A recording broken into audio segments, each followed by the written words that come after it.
Ahoy! It is good. April 15th, 2017. I have now descended. I am penetrating the illusion of death.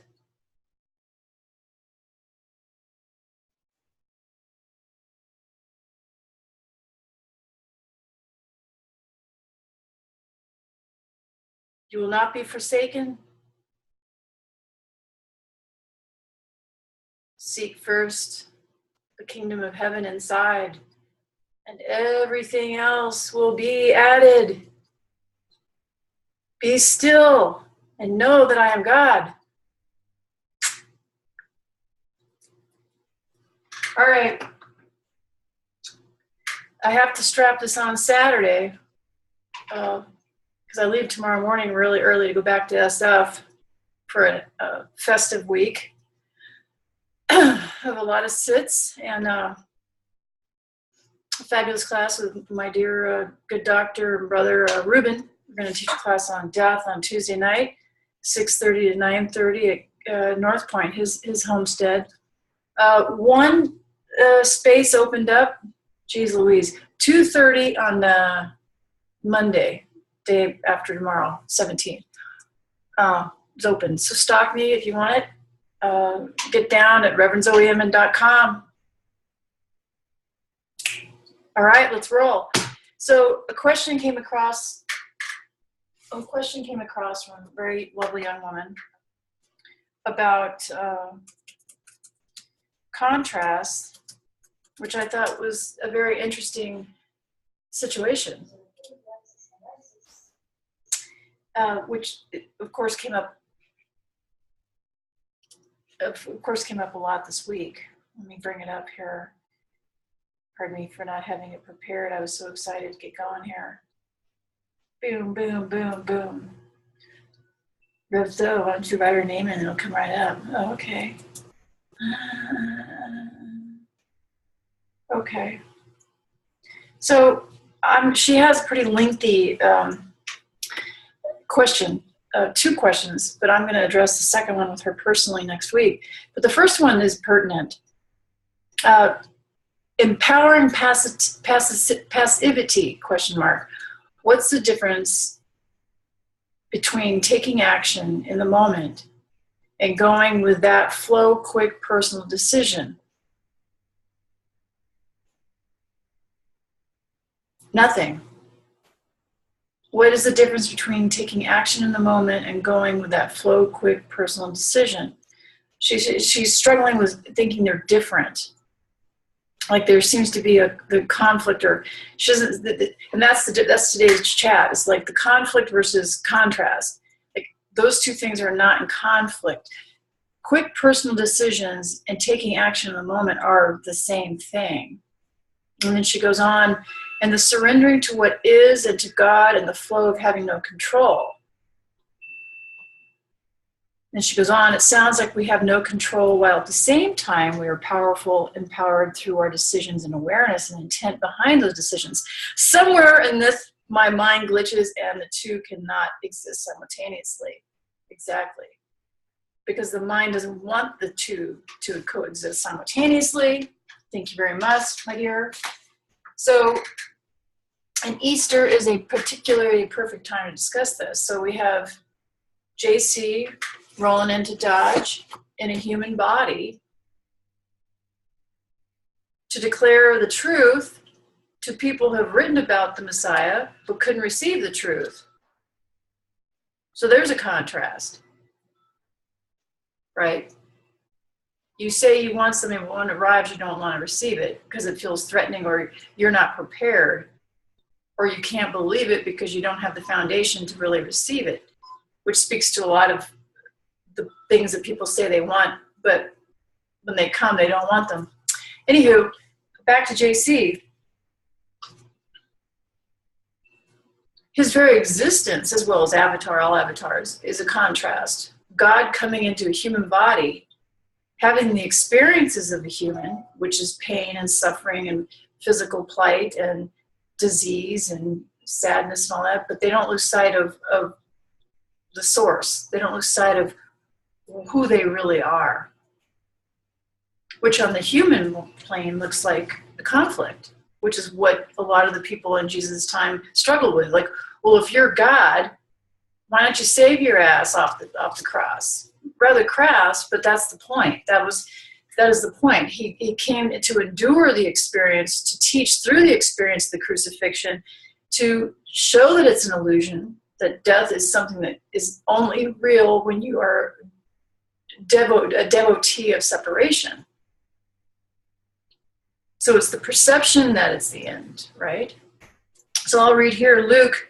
Now I got other things to read, so don't get crazy. Just, a little Christ focused here, but we got other things we're going to read from here.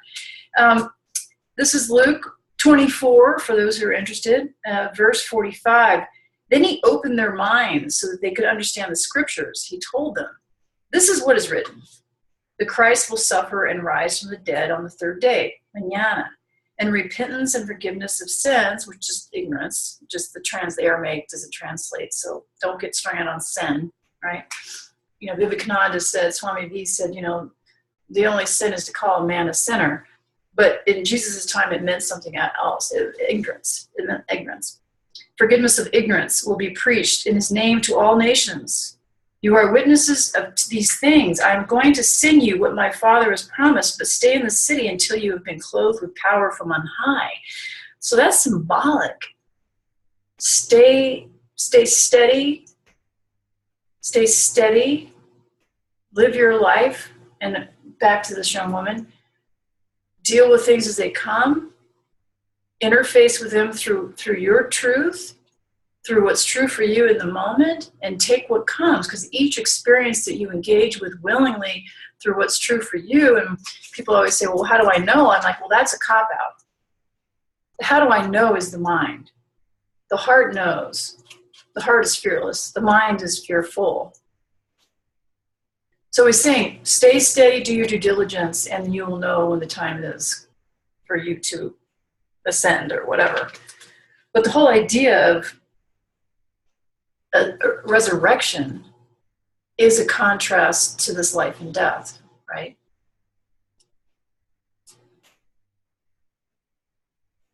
Something she said too. Shoot, I gotta pull it back up again. Oh, it's right there. It sounds like, let's see what she said here. Surrendering to what is in God and the flow of having no control. See, she's breaking it into three things. But personal decisions is very connected then surrendering to what the outcome is, because you realize you have no control. So all three of those coexist.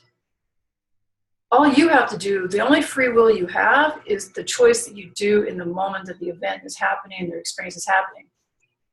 All that other jazz, her breaking it down, is a lovely young woman, into three things, is the mind. It can't stand. It thinks that there's a problem with taking action, surrendering, and having no control. But they're all three coexisting at the same time.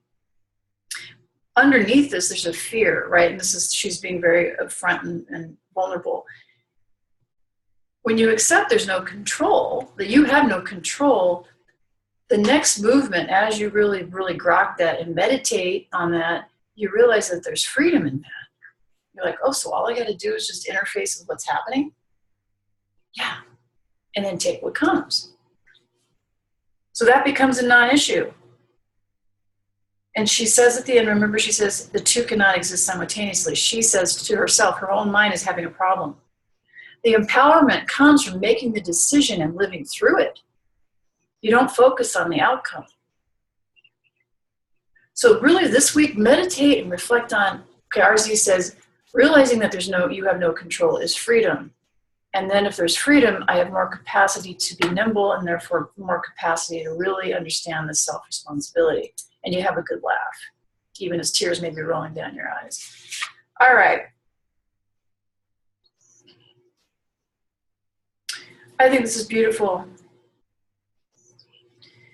This is one of my little baby books my mom and dad gave me when I was really young. It's The Quiet Mind. It's from turn of the century. It's this lodge in England. We love little books. bears no resentment. Their little baby snips. Blessed are the meek, word that lights people up, because she is asking about passivity, empowering passivity. See, she's confusing the passive. This is not a passive engagement. All the other questions that she asks about God, lack of control, and surrendering, breaking it down into those three is passive. This is not there's nothing passive about this. It's actually very active and virile, if you will. Because you're engaging with what is and taking action and reaping what you sow, man, willingly. Which all that's in there. See, all three of those things, Miss, her name, G, exist. They're not in conflict. The mind wants to make them in conflict. Here you go. Trust in God and have faith. If you know you have been rebellious, ask humbly for forgiveness and then be kind and loving. Remember that this is man's only free will choice. Not whether he shall go this way or that way, but whether he shall on one hand accept his experiences with true love and humility, or whether he be rebellious and angry and full of torturous emotion. Man, how come this happening to me? How come this is going on? I've done my pins, I've done my practices. It can't just going on to me. How come this going on to them? Seek to grow in Christ's manhood or chickhood. Onward. What shall I read next? Oh, let's read a little Chaigon Rinpoche. What do you think, JC? He likes that idea.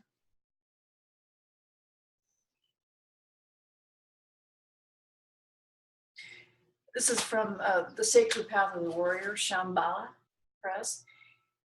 You might think something extraordinary will happen to you when you discover magic. Now, in this case, Drala, which is Tibetan, means magic. As through all these practices, through all these traditions, you start living from magic. But you can only do that if you start doing the practices. Which is, the magic is very connected to this young woman's question. But breaking it down, not letting the contrast exist, takes away the magic. Letting them coexist and seeing the contrast creates the magic. You might think that something extraordinary will happen to you when you discover magic. Something extraordinary does happen. You simply find yourself in the realm of utter reality, complete and thorough reality. Don't you love this?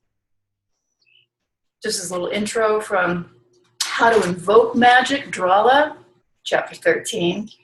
When you express gentleness and precision in your environment, then real brilliance and power can descend onto that situation, which speaks to how do you engage with one thing is how you engage with everything. Be present and deal with whatever's happening. If you try to manufacture that presence, see it a lot, out of your own ego, it will never happen. It's unsavory. You've all experienced it. You cannot own the power and the magic of this world. You cannot own the power and magic of this world. It is always available, grace, but it does not belong to anyone. Ergo, best to put down, at least on that Bob credo mantra, or how could they do that mantra and start engaging and walking humbly and with empowerment. Next, who's on deck? My favorite, Emerson on Man and God.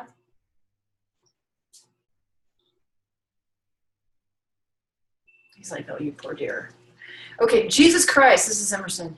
Jesus Christ belonged to the true race of prophets.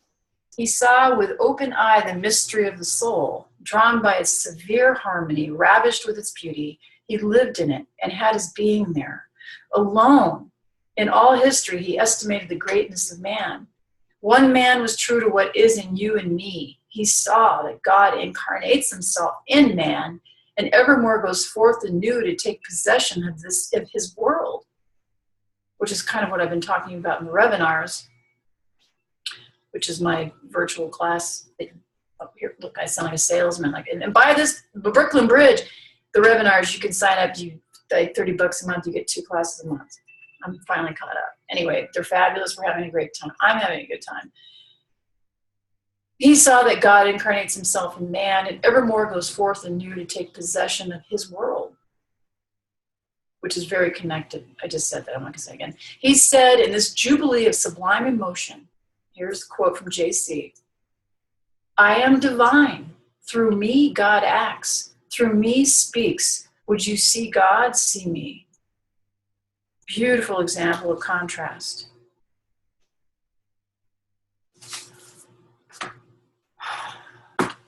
Lastly,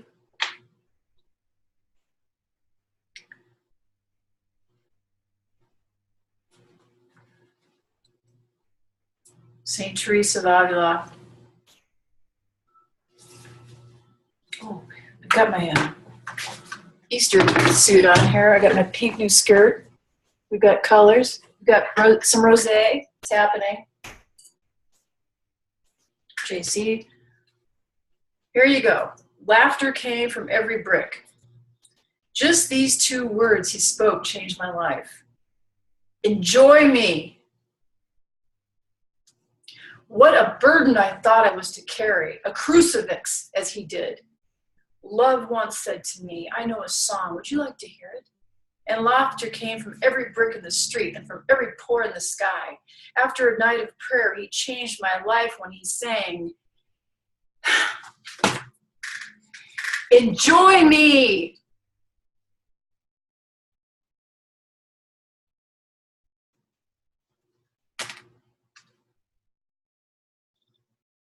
Do not have sorrow in your heart. It's not about the crucifix. It's about the thing that happened afterwards. What do you need to die to?